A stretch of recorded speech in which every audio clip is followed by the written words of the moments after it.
Yeah, good afternoon, Andy, and good afternoon to everyone who's listening. And thank you for listening. So, Andy and I are here today for our weekly update. Wanted to start off with our COVID numbers and where we are, Andy. Yeah, thank you, Mayor. So the numbers continue to improve for the city of Peekskill.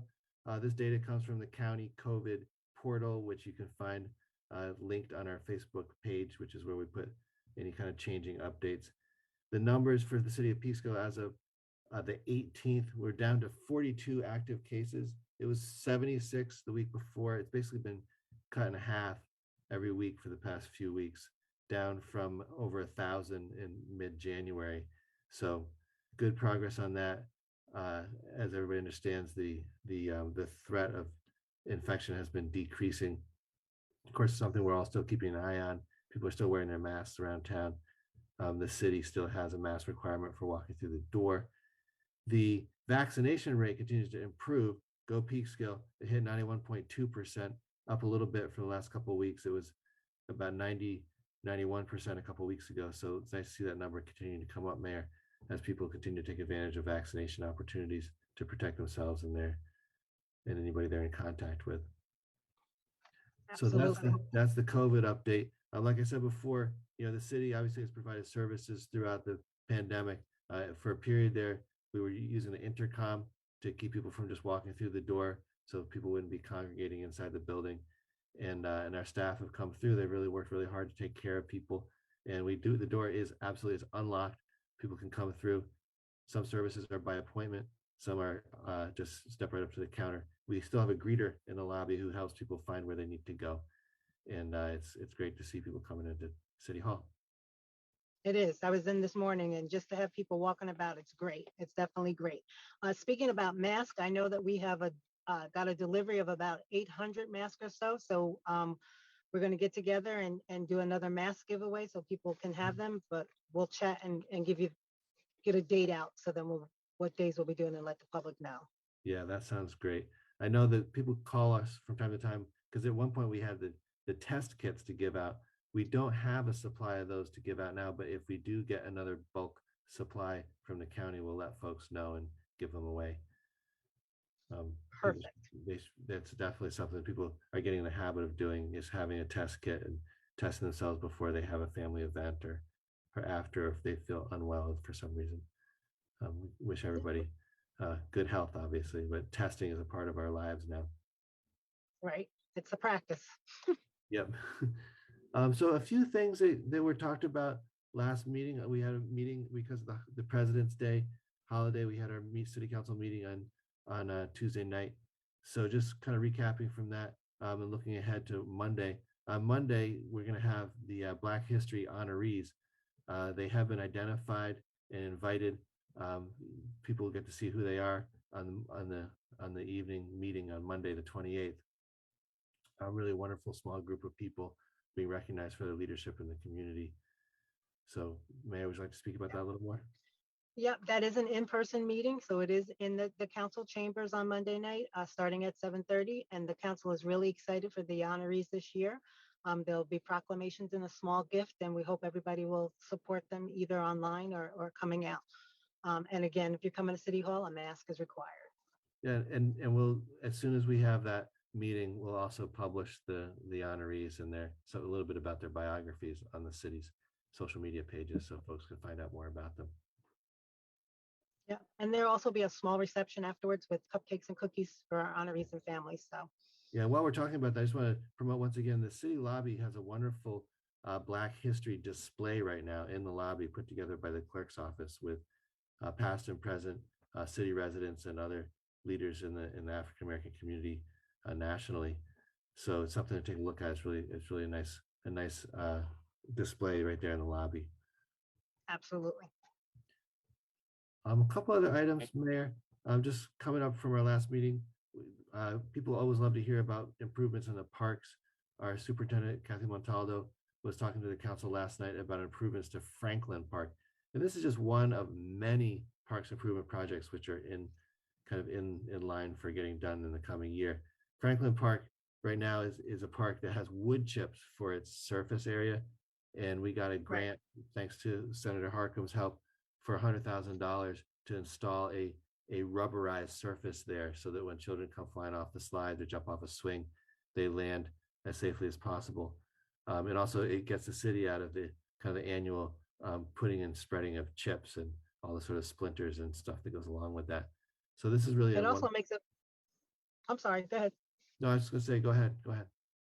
It also makes it more accessible. So the people who have mobility issues, it's Mhm. easier to get on, wheelchair accessible, that kind of stuff. So it's really exciting that, everyone will be able to use that park. Yep, no, it's a very popular spot. The as part of that project, the Parks Department has identified a sliding board that needs to be replaced, so that'll be improved before the surface is laid out. So that's just one of a whole bunch of parks improvements that are planned right now. People should, if you subscribe to our email newsletter, you'll find out about that stuff regularly. A bunch of improvements to Depew Park, pickleball courts, basketball, irrigation improvements on the football field and the running track, and a bunch of other improvements over there. The waterfront park, a new connector trail, kind of going along the front in front of where the picnic area is by the beach. Fleischman Pier, a huge parks related project, essentially rebuilding that pier from scratch to make a better landing area for large boats and some improved amenities on the land connected to that as well. The city just went out to bid on its Fort Hill trail project up on top of the mountain there. So we'll be seeing construction on new trails and interpretive signs and amenities for people to enjoy the woods up on the top of the hill there. A lot going on for this So season. it's When the pretty season breaks, extraordinary. there'll be It's a lot really, going on. yeah, it is really, really extraordinary, Mayor, how much is getting done in the city in the next couple of years as far as, and that's just parks. Take a look at the list of DRI projects for road improvements. In the next week or so, the planning department is going to come through with resolutions going out to bid on a Main Street sidewalk improvement that's basically runs between Nelson and Division on the north side. That whole sidewalk will be upgraded, and a Right. bunch of DRI projects related to the downtown as well. And that was part of a grant that Mhm. that that we've been looking for a long time. So it's exciting to get that in and to get that done. A lot of those bricks and things like that, and it'll make the sidewalk match from work that was done before. So definitely looking forward to that. Yep.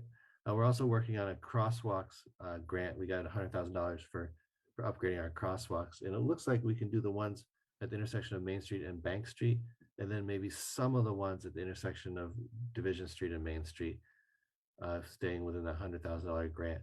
So we're working on that as well. The poured in place crosswalks that you see over on South Street are really state of the art. They don't wear out and chip in the same way that the ones on Main Street kind of fall apart after a while. They become a trip hazard. They're not a concrete crosswalk. They're just a kind of stamped asphalt layer on top of the road that does chip and come apart after a while.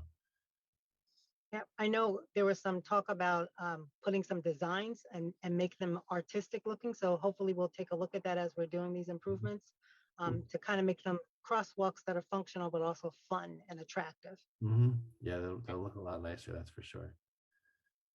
So we got a lot of work to do keeping this downtown humming. There's just so much. I mean, we have traffic signals that aren't working right.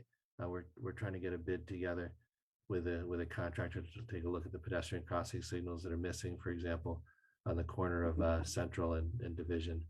A bunch of downtown stuff. I want to thank the Business Improvement District in particular for their continual kind of vigilance and support on identifying priorities for improving the downtown as well. Right? It makes We should, we business a should, lot easier when you have a partner. yeah, absolutely. We should say a word or two more about the DRI because that will be on the agenda for Monday. The state is funding a number of projects in the downtown area, ranging from the fund for small businesses, the improvements to the gazebo area, all those streetscape improvements, and so on. And those funding contracts will need to be signed. And so we'll have a city council resolution allowing us to sign the funding contracts. Then the next step will be to put out requests for proposals to get design consultants, for example, for Monument Park and Pugsley Park. There'll be a design process. So people should know that when the council authorizes the funding contract, that project is just getting going. the next step would be to authorize the hiring of consultants who can then lead the community and stakeholders through design kind of charrettes or meetings to help identify what the community wants to see in these locations. So we're just getting started on those projects now that the state funding is coming into place. Right. And I want to re-emphasize that there will be community involvement in this design. So we're getting the funding together that allows us to hire the consultant to create the design, but the design will be based upon what comes out of meetings with the community. So look forward to getting involved and putting out there what you want to see in these parks. It's exciting, and it's a time for people to get involved and really show your concerns and what you want to see in your park. So we will definitely let you know when this is done and when these meetings will be taking place. Yeah, the community participation is super important. I know that there's the arts community is interested in helping plan more public art, and there's privately funded projects which are really going to be extraordinary with these public art projects going down Central Ave, helping people who are walking up the sidewalk have some fun stuff to walk past, among other projects. So, and there's also the privately funded project which is going into the Kylie Center as part of the Boys and Girls Club improvements over there. There's a privately funded project which is going into the Paramount Theater to improve the theater interior space. So there's a number of privately funded state grants as well. Let's see, a couple other items. Go ahead. Just can't say it enough. A lot of exciting things happening in our town. There really are. One of the exciting things that's coming up soon is the St. Patrick's Day Parade. Just want to promote that on March 12th. The City Council discussed and agreed to waive fees as it has done for many years. And we thank Sue Sheridan and her planning committee for putting together a parade. I think that following 2 years of COVID, people are going to be really excited to come out and just hopefully we get beautiful weather, and the marching bands and so on will put on their usual wonderful show, and people can celebrate Irish heritage in the way that it should be. Right, and we'll finally get to see the people that they are honoring and walking in that parade. So it's been 2 years, so it's definitely great. The grand marshals that have been holding off for their parade, so and their assistants. So we're looking forward to that. Yeah. Mayor, do you want to talk a little bit about the One Park Place?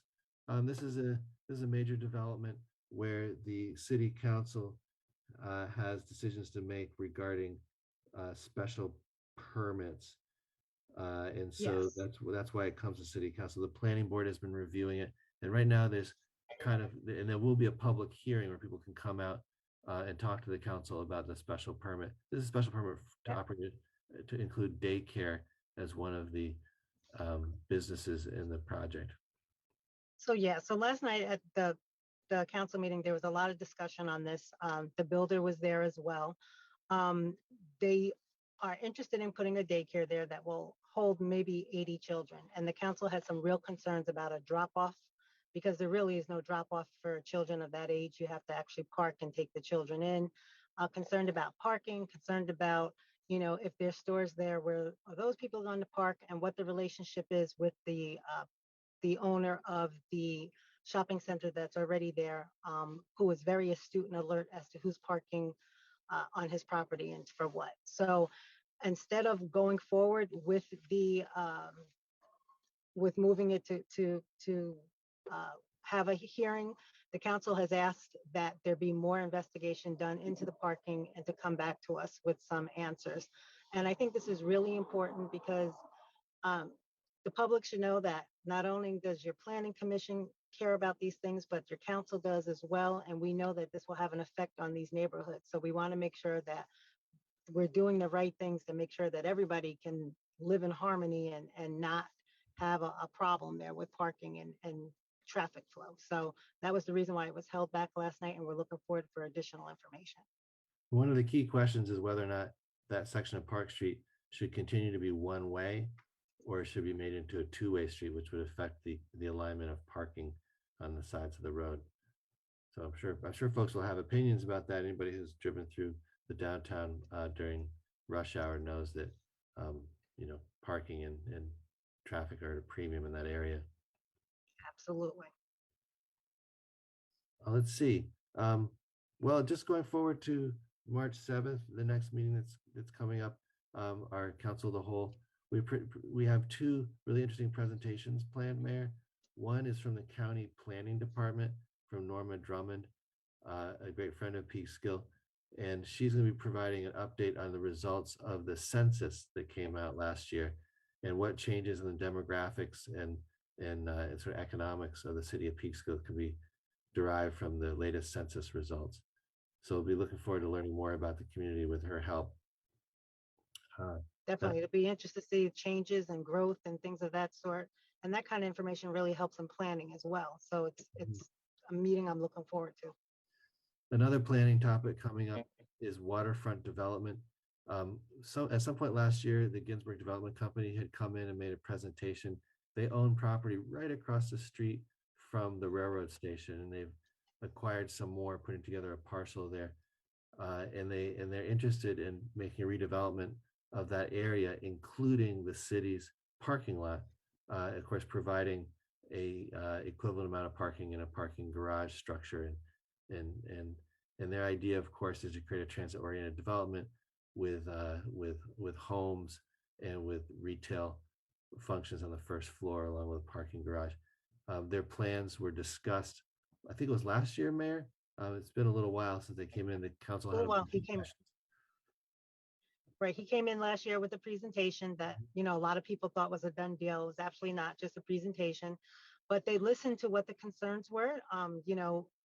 We had a lot of people talk about what they wanted to see and didn't want to see, and the council as well talked about some of the things.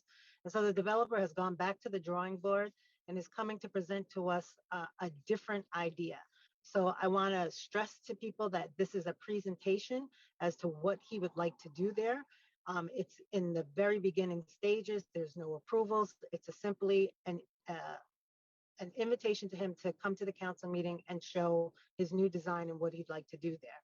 So I hope people will tune in to take a look at it. And again, we would like the feedback of what people think about it, because it's, it's your community. So we're looking forward to that.